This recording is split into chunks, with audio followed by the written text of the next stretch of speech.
All right, settle down, folks. Bipolar Blue is in the house. You know the drill. The draft is breathing down our necks 28 days. Tick tock. I got my hands on the latest DallasCowboys.com draft show transcript. Yeah, Kyle, V, Brian, Tommy, Zach, I see you guys working. We're gonna break this down the Bipolar Blue way. No filter, just raw reaction to what they were saying. And maybe, just maybe, some actual logic mixed in with the madness. Let's go. Okay, first up on their show. Looks like they kicked off with some baseball banter. Rangers opening day. Boys, focus. Brian gets it. We're drafting. Respect. V, no bandwidth. Brother, I feel that. This draft consumes the soul. All right, enough of that. Let's get to the meat. The transcript shows Tommy reported back from the Texas Pro Day in Austin. Always good to get eyes on these guys outside the combine bubble. Let's see what nuggets he brought back according to this transcript and what the crew thought. First guy up from the Pro Day talk, Matthew Golden. They said he looked crisp, strong hands. Yeah, okay. Tape backs that up. Consistency is king, we know this. Standard Pro Day report, moving on. Next, they talk Jaden Blue. Groin injury at the combine explains the time? Okay, fine, but a 4.2 unofficial mention in their discussion. WHOA, hold up. If that's even close to real, that changes the evaluation significantly from his combine time. That's game-breaking speed potential. Need confirmation, but hearing that number associated with his pro day? My interest just spiked. Then there's Makuba, also from that Texas pro day scene. Andrew Makuba. They mention he's getting a 30 visit? Safety? V's branch comp during this part of the chat? High praise, man, and he's right. That versatile safety, the cover guy who hits, that's the cheat code in today's NFL. Eberflus coming in, he might want his dude. Forget the old regime. My only hang-up hearing this pro day follow-up, round 2, is the value there versus other needs. Gotta weigh the cost-benefit. But the idea of a Makuba, fueled by this pro day buzz they discussed, yeah, that gets the blue blood pumping a little. Looks like they finished the pro day talk with Ewers. Throw-in session. Looked like $1 million short, then arm got tired deep. Standard pro day fluff, honestly, means very little based on this description from the show. The under center work, the fumbled snap they mentioned, that's the stuff teams actually note from these sessions. Can he operate smoothly from under center, TBD? And they mention Majors and Bond potentially sliding after seeing them or hearing about them. Story as old as time. Majors, smart but peaked. Yeah, sounds about right for this weak-ass center class they're about to dive into. Okay. Now the podcast transcript shows they got into the center discussion, likely flowing right from talking about Majors at the pro day.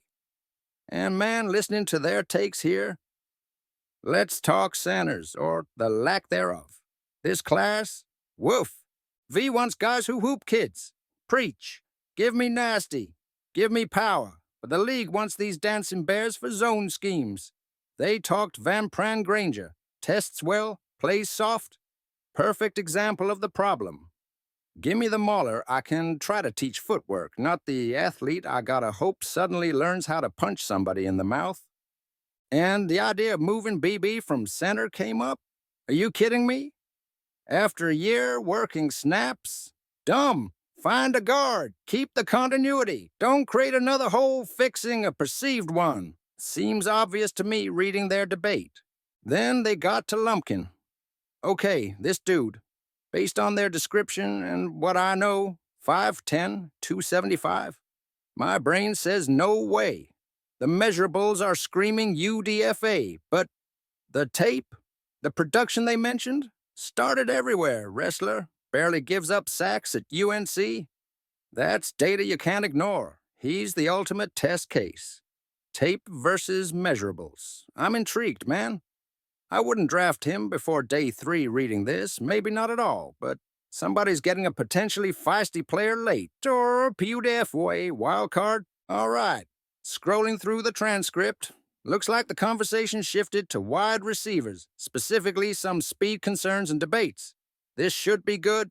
First up, Restrepo. They brought up his 4.83 speed. Dude, come on, that's bad.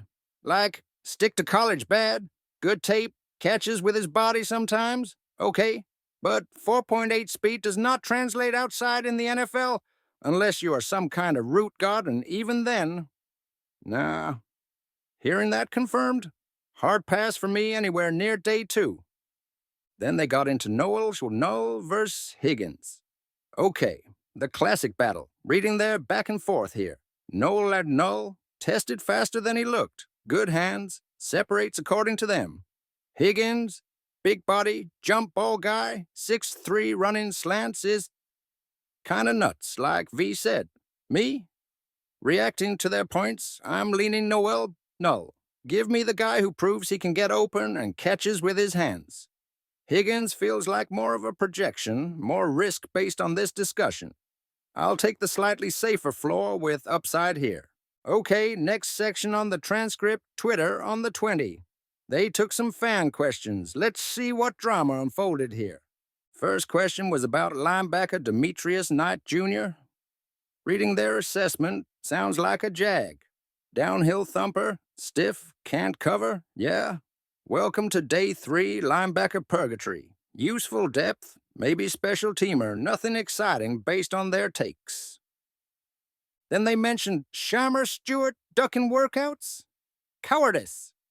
Got questions about your game, your technique. Show up and work. Hiding tells me you know you might look bad. Red flag, man. Big red flag. Just hearing that.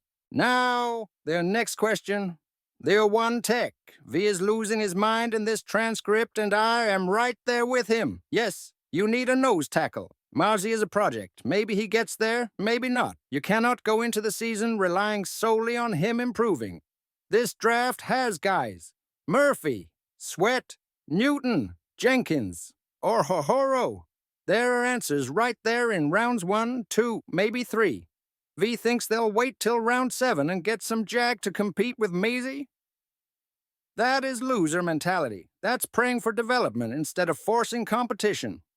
Hearing them debate this possibility makes my blood boil. Address the damn need when the talent is there. If they skip a quality 1 tech early, I might actually short circuit. Don't do it, Cowboys.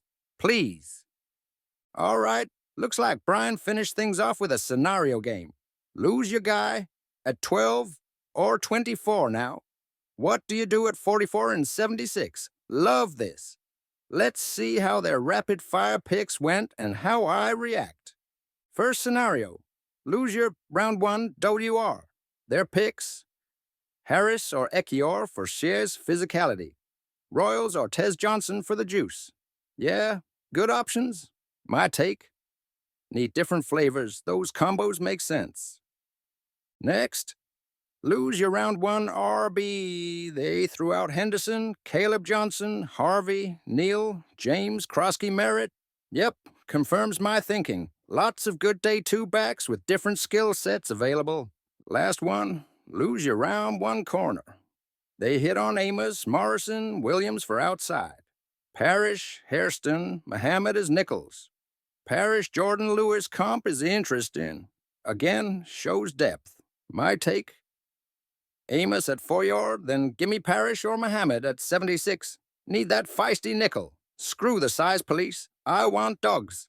Point is, reading their scenarios. Day 2 ain't barren. There are legit starters and key role players that need positions. Gotta hit 'em. Phew. Okay, deep breaths.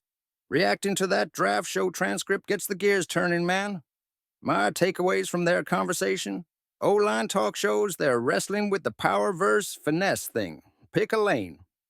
Akuba's intriguing based on their hype, but cost matters. The 1 tech need feels critical, and hearing them acknowledge the talent available makes passing early seem even riskier. And yeah, their scenarios confirm day 2 is where you find serious value this year at the skill spots. That's the bipolar blue reaction breakdown. Brutal? Maybe. Honest? Always. What do you psychos think after hearing my take on their takes? Drop your draft takes, your rage, your genius plans in the comments below. Hit like if you survived the ride, subscribe so you don't miss the next breakdown, and ring that damn bell. All right, I'm out. Need to cool down. Go Cowboys, and draft smart, damn it.